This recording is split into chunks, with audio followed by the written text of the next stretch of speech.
কারো পৌষ মাস, কারো সর্বনাশ। আসলেই এটা মনে হয় খুব খারাপ খারাপ সময় যাচ্ছে। হ্যালো, আসসালামু আলাইকুম গাইস। আপনারা জানেন এই মুহূর্তে একজন অভিনেত্রী, একজন মেগাস্টারের সাবেক স্ত্রী মামলায় জর্জরিত এবং তিনি চতুর্দিক থেকে আস্তে আস্তে একটু একটু বিপদে পড়ছেন।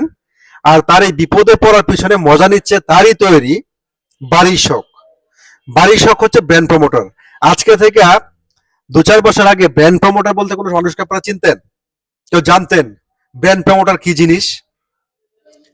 ব্র্যান্ড প্রমোটার শব্দটার সাথে পরিচয় ছিল আমাদের কারো? ছিল না। কিন্তু কিন্তু বাড়ির শখ এখন নিজেকে ব্র্যান্ড প্রমোটার দাবি করেন। যেই বাড়ির শখ ব্র্যান্ড প্রমোটার হয়েছেন, ও বিশেষের ছত্রছায়া থেকে আজকে তিনি সারা বাংলাদেশের মধ্যে একটা ইস্টাবলিশড একজন ব্র্যান্ড প্রমোটার হয়েছেন। কিন্তু তার এই আজকের অবস্থানের পিছনে যার ভূমিকা সবচেয়ে বেশি সেটা হচ্ছে ডালিউড কোন অবিশ্বাস। এখন অবিশ্বাসের এই খারাপ সময়ে বাড়ির শখ, শবনম ইয়াসমিন বুবলি, গৌতম সাহা প্রচন্ড পরিমাণে মজা নিচ্ছেন। আপনারা গতকালকে দেখেছেন এক ভক্তের বিবাহ অনুষ্ঠানে বাড়ি শখ, গৌতম সাহা, শবনম বুবলি সহ অনেকে যে উপস্থিত হয়েছেন। এবং বাড়ি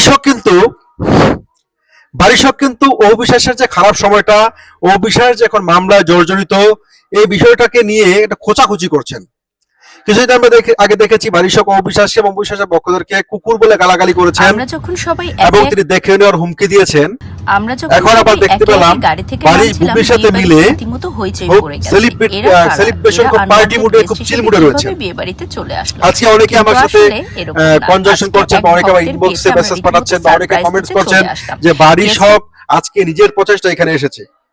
হ্যাঁ, কিন্তু আমি আপনাদেরকে বলে দিব, এটা আপনারা লিখে রাখবেন যে ব্র্যান্ড প্রমোটর মানে হচ্ছে দালালি করা। এই দালালি করার বিষয়টা ছিল না। ব্র্যান্ড প্রমোটর বিজ্ঞাপন, ব্র্যান্ড প্রমোশন বিজ্ঞাপন উদ্বোধনে সেলিব্রিটি যেত। সেলিব্রিটি বলতে আমরা নায়ক নায়িকাদেরকে বুঝতাম, খেলোয়াড়দেরকে বুঝতাম। কিন্তু ব্র্যান্ড প্রমোটর বলতে যে একটা সেলিব্রিটি হওয়া যায়। বাড়ির শখ যে আজকে জায়গায় এসেছেন, এটা অবিশ্বাসের ছত্রছায়ায় হয়ে এসেছেন। আজকে অবিশ্বাসের বিপদের দিনে বাড়ির খুব পার্টি মুডে রয়েছেন এবং বাড়ির খুব মজা নিচ্ছেন গাইস।